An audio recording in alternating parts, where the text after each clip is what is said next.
Good evening, friends, and thank you very much for being here this afternoon. As you are all perhaps aware, the focus of today's media briefing will be the Prime Minister's forthcoming visit to Japan. I have here with me on my right my very young but very knowledgeable and learned colleague, Deputy Secretary Mr. Shilpak Ambule, who you may have seen in other avatars. He is now here for the first time with me, but he is not new either to this region or to these issues. So with that introduction, what I will do is I will lay out some of the major highlights of Prime Minister's visit to Japan, following which we will be ready to answer any questions that you may pose on that. And subsequent to that, as usual, the floor will be open for any questions that you may have on anything else. And as you all know, the ground rules remain the same, and that is one question per person. So choose your question very carefully. If you have completed your chance, you will not get a second chance because there are several of you here, and I intend to be very fair and equitable in providing everyone a chance in terms of asking a question. So let me begin by saying that the Prime Minister will be visiting Japan on his first visit outside Indian subcontinent bilaterally, and this visit is from the 30th to the 30th of August to the 3rd of September. In Japan, he will be visiting two cities, that is Kyoto and Tokyo. His initial travel from Delhi will be to Kyoto on the 30th. You are aware that Kyoto is a heritage city, and I've received several questions, why Kyoto? And I'd like to respond to them upfront so that you understand the importance and symbolism of Kyoto in this visit of Prime Minister. Kyoto is also the place where there is a confluence of Indian and Japanese civilizational heritage, and that is through Buddhism, which provides a special symbolism to Prime Minister Narendra Modi's visit to Kyoto. You are also aware that the Prime Minister is keen on focusing on rejuvenating Indian cities as urban centers, and Kyoto is a magnificent example of how a city preserves its cultural heritage while also modernizing itself. It therefore dovetails into the Prime Minister's own emphasis on rejuvenation of cities in India while preserving their cultural heritage, as also his focus on what has been widely known as smart cities. Kyoto, in the Japanese lexicon, is known as a smart city, which is environmentally friendly, which preserves its heritage, and which is at the cutting edge of technology. All these three are important in Prime Minister's vision of rejuvenating our cities. And that's basically why Kyoto. Let me try and lay out for you the program in Kyoto. As a special gesture, the Japanese Prime Minister Shinzo Abe has graciously agreed to come down to Kyoto, and he will meet the Prime Minister in Kyoto. He will also host him for a dinner on the 30th of August. Subsequently, both the two Prime Ministers will attend a public event on the 31st of August. This public event will be at the Toji Temple, which again symbolizes the confluence of Indian and Japanese civilizational commonalities. In addition, the Prime Minister has an extremely busy schedule in Kyoto. He will meet the Governor of Kyoto and the Mayor of Kyoto. It is expected that the city's efforts at preserving its cultural heritage, and also ensuring an environmentally friendly approach will be highlighted in presentations made by the mayor. I think some of you are also aware that there are consultations going on between Kyoto and Varanasi on trying to draw experiences which have been successful in Kyoto and replicate them in Varanasi. Apart from the civilizational part of it and the environmental focus, Prime Minister also will visit the Kobe University Center, which focuses on stem cell research. And as I mentioned to you at the beginning, these cover three distinct areas of interest for India in terms of our linkages with Japan. That is, civilizational commonalities, environmental friendly technology, as well as cutting edge research. From Kyoto, Prime Minister will then travel in the evening to Tokyo. And let me try and lay out for you the program in Tokyo. I'm not going in sequential order, but in order of what many of you may seem to think of news value. So I will not say what happens in the morning and then in the afternoon, but I'll try and give you a broad understanding of what are the major activities in Tokyo. On the 1st September, Prime Minister will be officially welcomed at a ceremony at the Akasaka Palace.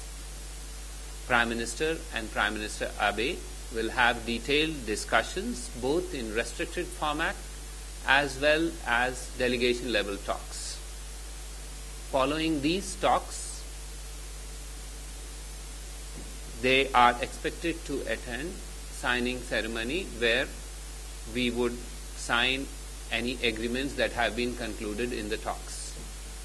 And they will also have joint press remarks following this signing ceremony. After this, Prime Minister Abe will host a banquet for the in honor of the Prime Minister. Now, this is the formal part of the discussions with the Japanese Prime Minister. In addition, there are a series of ministers who are going to call on the Prime Minister, and these will be ahead of the meetings with Prime Minister Abe in the evening. These will include the Deputy Prime Minister and the Finance Minister, the Foreign Minister, the Defense Minister, the Minister for Economy, Trade and Industry, as well as the Minister for Land, Infrastructure, Transport and Tourism.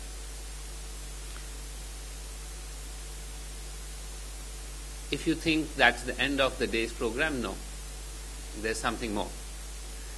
The Prime Minister will address the business community at a luncheon hosted by the Keidanren, the Japanese Chamber of Commerce and Industry, and the Japan-India Business Cooperation Committee. And this will be where he will lay out his views on possibilities of cooperation between India and Japan in the economic sector. In addition, Prime Minister will also visit a elementary school in Japan. And this is in accordance with his focus on education as being a very vital input in the India story as he sees it. That's quite a handful for the first. And let me try and tell you now on the second, what do we have? The highlight of the program on the second will be a Prime Minister's call on the Emperor, His Majesty Emperor Akihito. You are all aware that the Emperor and Empress of Japan had a very successful visit to India towards the end of last year. In addition, the Prime Minister will also visit another educational institution, this time a college. He is expected to speak there to students at the college. He will also address a seminar convened by Jetro and Nikki. He will inaugurate the Vivekananda Cultural Center in Tokyo and attend a reception for the Indian community in the evening. If you thought that was all, I have something more. And that is, the Prime Minister will be meeting political leaders across the political spectrum in Japan. They will all make courtesy calls on him, and there will be discussions between them. As you can all see, that Prime Minister's visit to Japan is extremely substantive. It has a wide range of events that we have planned for, and we expect as an outcome that both India and Japan will be able to elevate our strategic and global partnership to new levels. In short, if I were to summarize for all of you what we think of the visit, I would say we have great expectations of Prime Minister Narendra Modi's first visit to Japan. I think I'll stop at that, and we will be ready to respond to any questions that you may have, either on the program or on anything else. Yes, Manish?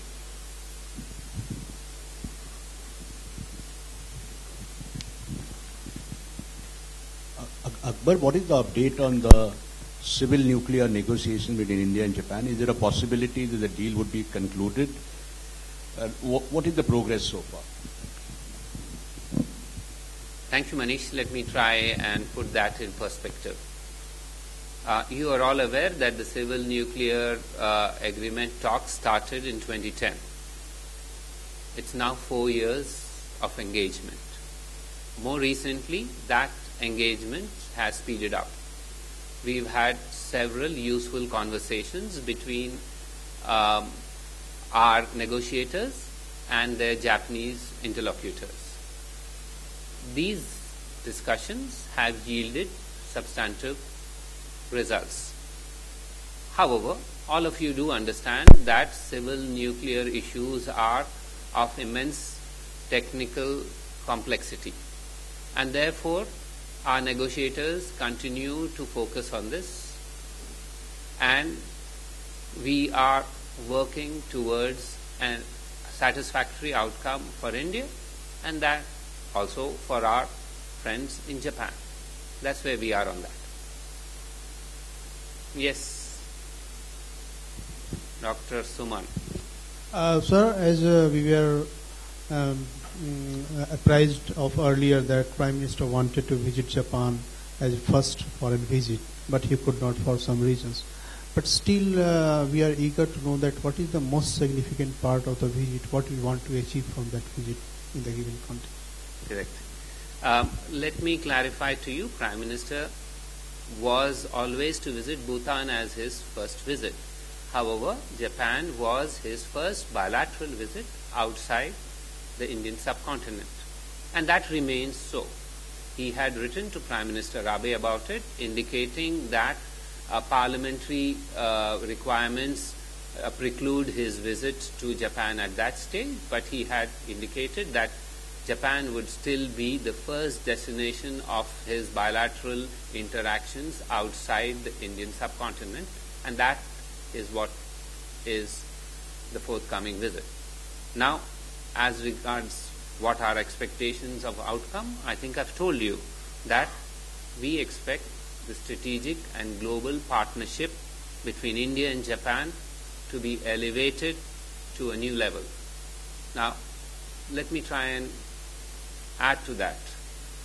And that is, when you have a strategic and global partnership, you work at two levels. One is, what do we gain from it bilaterally? So let me try and tell you what are our focus areas bilaterally. Now, the visit affords for us an opportunity to broaden our bilateral ties. It affords for us an opportunity to seek Japanese support for our new infrastructure development. It affords for us an opportunity to create new vistas for our exports of Indian goods and services to Japan. And it affords for us opportunities to explore new areas of cooperation. Now, as we look at the next generation infrastructure, you are aware that Japan figures prominently among those countries who have both the financial resources and the technical skills for such next generation infrastructure. You are aware of the Prime Minister's vision and focus on improving Indian infrastructure. However, our strategic partnership is not only about bilateral ties. And when we talk of strategic and global partnership, it is our view that both Japan and India can work not only bilaterally but can work with each other for the cause of global peace and understanding. And that, in sum and substance, covers all areas of what we expect from this visit. I hope I have not disappointed you in that. Yes, Pranay. Akbar. Yeah, we can all hear you. Yeah. At a time when India's engagement with the world is expanding so much, and we are trying to increase our options, diplomatically, how important is it to make this a first visit? Is there a bit of overemphasis on the fact that this is a visit outside the subcontinent? And so a bit of emphasis is being given by commentators in various things, and even in the question asked. I am not here to give you what commentators' views are. That said, I have explained it very clearly. Let me repeat. In our view, this is a visit of great expectations. I think that sums it all. Yes, Vishnu. Yeah, yes, hold on. You said global peace and understanding is something that India and Japan are working towards enhancing. Is India looking to enhance military ties with Japan, and if so, in what way, shape or form? As strategic partners, we have defense cooperation. For example, we have cooperation which requires regular military exercises. For example, we have cooperation of our navies, and this cooperation deals with common perceptions that we have in terms of ensuring maritime security, in terms of anti-piracy operations. That's one example of what I'm giving you. You're also aware that we are working through a working group on the US-2 aircraft. There is a joint working group that is working to see how we can proceed on that. So, our ties with Japan encompass all issues, and these include defense ties. Yes, sir. Sir, अगर आप हमें बताएं कि PM के साथ delegation में कौन कौन लोग जाएंगे? जहां तक मुझे याद है, प्रधानमंत्री के साथ जाएंगे नेशनल सिक्योरिटी एडवाइजर और विदेश सचिव Shrimati Sujata Singh, expenditure secretary Mr. Ratan Vatal, and other officials who are involved in work related to this aspect. As you know, Prime Minister has, over the last few trips, made it very clear that he is focused on taking a lean team, and that is the focus that has continued during all his trips and will be continued during this trip also. Yes, just a minute. Ashish? Sir, is there any business delegation also going along? It is normal for when we go to countries where we have extremely strong business ties, that our chambers of commerce work with their counterparts in Japan and launch business delegations of very important businessmen. So there will be businessmen traveling, but separately. These are these are businessmen who work out schedules. They are important CEOs of various companies. They travel separately from the official delegation, and I understand that as part of this visit too, they will be important businessmen who will travel separate from the Prime Minister. Yes. Yes. Yes. So you spoke about infrastructure projects. What are the chances of signing a deal for bullet trains? And there are reports that there is a competition between Japan and China for selling us bullet trains. Good try. I never answer about agreements. The chances of agreements is a speculative answer. I never get into that. All agreements, as you know, we will only inform once they are signed. So, chances, this is for all of you to speculate about. I will make this open once agreements are signed. But let me assure you, we are working on several agreements. I will not get into the details of those agreements, in what areas they concern, and what issues they will be focused on. This is for you to indulge in for the next 3 days. Yes, sir. I'm just wondering why the trip to Kyoto was added after the first announcement on the 15th of August. Do you have any objection to that addition? Our hosts don't seem to have. As we work these things out, our ideas get formulated. India and Japan have a relationship which is very strong, and where we are able to exchange our views very openly on things. I've explained to you the reasons why Kyoto is important in this connection. Now, if your question is why it was not done before, that doesn't answer anything, because if you get a thought first, that's not always the best thought.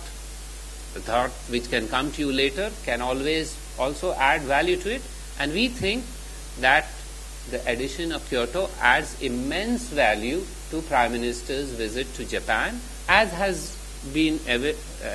is provided by the fact that Prime Minister Abe has graciously agreed to come to Kyoto and receive the Indian Prime Minister, despite him having formal talks in Tokyo. We see this as a very, very gracious and significant gesture of the special relationship between our two countries, and but for the visit to Kyoto, that gesture would not have been forthcoming. Yes, sir.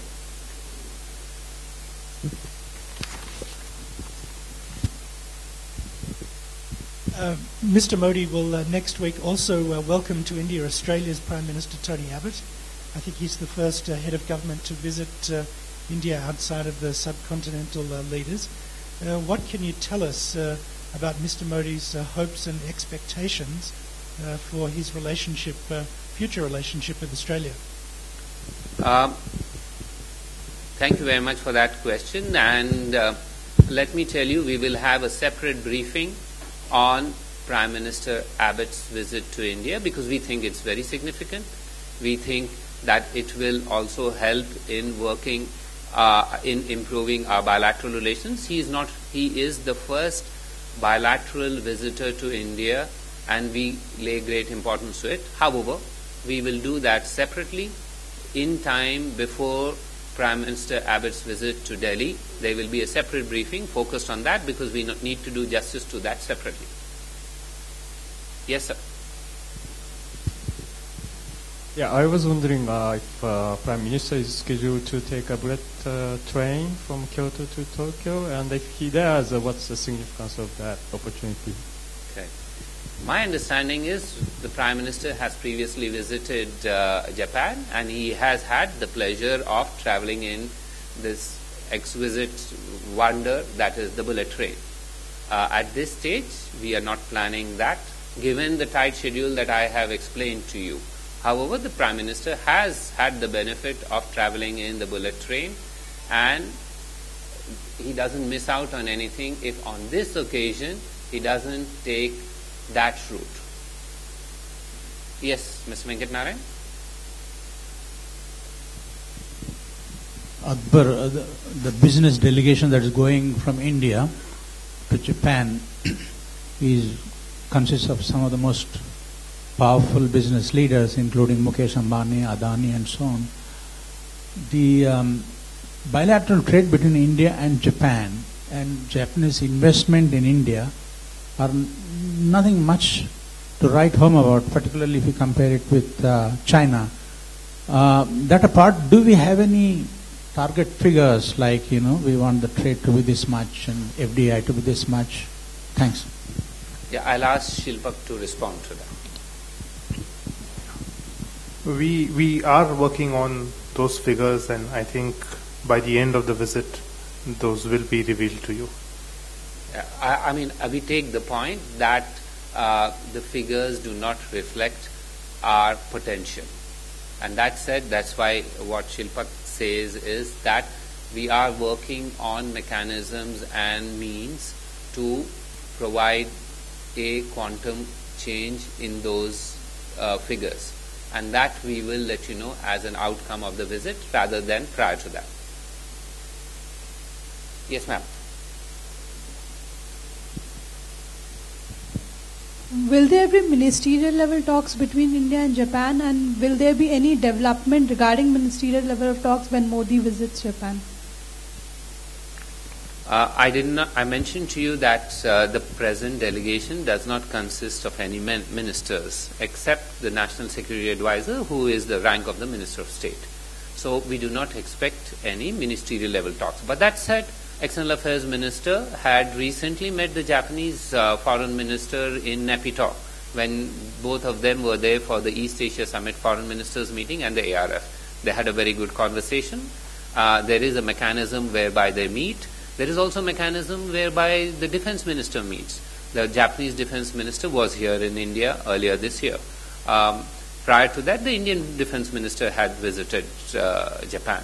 So at this stage, while we have mechanisms, during this visit, there is no prospect of a ministerial level meeting in Tokyo or Kyoto. Yes, sir. Sir, as you said, infrastructure would be one of the major components for discussions. I want to know a specific project, that is East-West Metro Corridor of Kolkata. Will the Prime Minister would be discussing this project with the Japanese counterpart?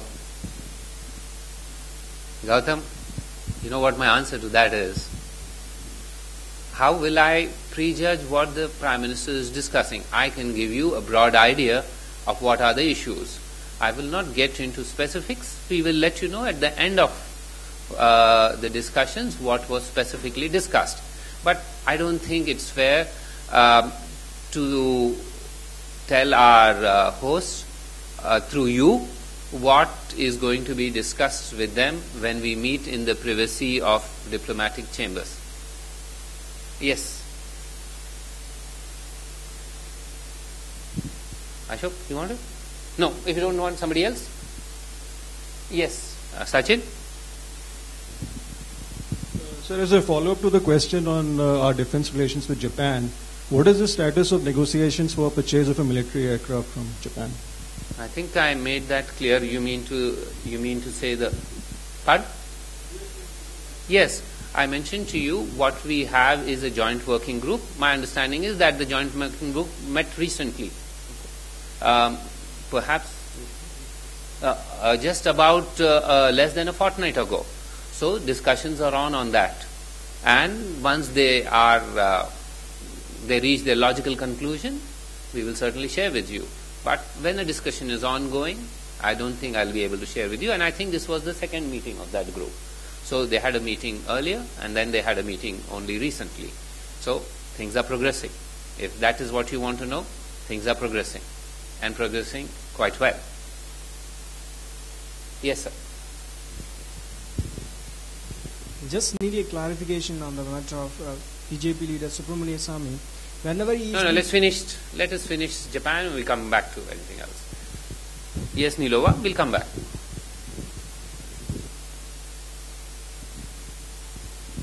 sorry I came in a little late, so I'm not sure if you had said this.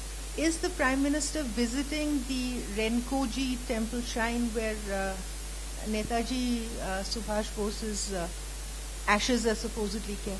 I have laid out in great detail where he is visiting, and that's available now on the record, and you can have a look at it. Anyone else from Japan? Yes, sorry, Elizabeth.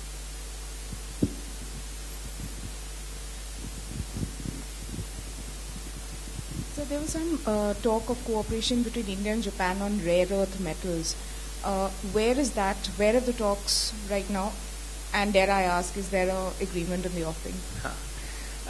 Let me tell you where we stand. Agreements in the offing is yours to speculate. But that said, yes, there was an understanding previously, and my understanding is that the two companies involved are working through the nitty-gritty of the commercial aspects of that deal. Once they work out the commercial aspects, the deal is ready to be signed. But that said, you have to understand that commercial issues are such that no company share in advance that we have reached an agreement until they finally do, because it impedes their ability to make the best bargain. So I can tell you that the two companies involved in that are working through commercial aspects, and like all good companies who work through these, they want the best advantage for them, for each side wanting the best advantage for them. Whether they can do it by the time the Prime Ministers meet, your guess, I will not speculate. Yes, Vishnu, didn't you ask? No. Anyone else? If not, yes sir, you wanted to ask something. So Japan is over now. Just need a clarification on the matter of BJP leader Subramanian Swamy.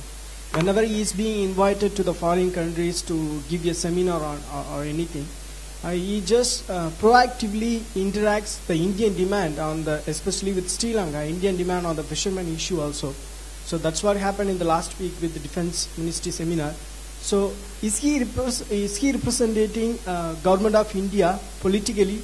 Just need a clarification of MEA. Anybody who represents the government of India is either designated to represent the government of India, or he is a authorized representative. For example, if there is a minister, I don't need to designate him or her as a representative of the government of India. If it is not somebody who is holding a ministerial position or a government position or an official position, then if he or she goes to a country and has to represent the government of India, then he or she is designated as an envoy or a special envoy. So the answer to your question is in that thing. Yes, sir.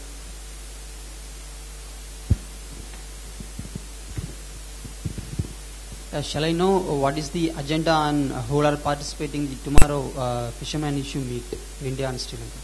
I think this is being done by our Ministry of Agriculture, so you will have to address this issue to them. Yes? Yes, sir. Mr. Barua, nice to see you here. Mr. Akbar, just to ask you that the BSF chief a couple of days ago mentioned that there had been the heaviest firing between India and Pakistan since the 71 war. There was a meeting of sector commanders, I think, yesterday. So is there anything that you'd like to share with us on what's the situation along the LOC? Welcome to the Ministry of External Affairs. They all know my answer. And that answer is that anything that happens on the border is for our brave sentinels of the border to handle. We have full confidence that they will provide a befitting reply. BSF is not LOC, sir. BSF is not LOC, sir. Yes. There is no such thing as working boundary. Yes, Geeta. Jammu and Kashmir Assembly has passed a resolution asking and urging the central government to restart dialogue with Pakistan. Is the government looking into it? Because we heard the Foreign Affairs advisor to Prime Minister Nawaz Sharif saying that Kashmir is top of their agenda, and talks cannot go on unless and until Kashmir is discussed. Geeta, since you asked two questions, as you know, I always respond to one. There are two in those, and I will respond to one. And as you know, I will choose the question that I need to respond to. And that is, as regards engagement with Pakistan, we have made it very clear that we will engage in the framework of the Simla Agreement and the Lahore Declaration. And both these provide for discussing all outstanding issues, including the issue of Jammu and Kashmir. So, our view is very clear, a bilateral framework to discuss all outstanding issues, including the issue of Jammu and Kashmir. I hope that clarifies our stance once and for all. If there are none, we'll end this. Thank you very much.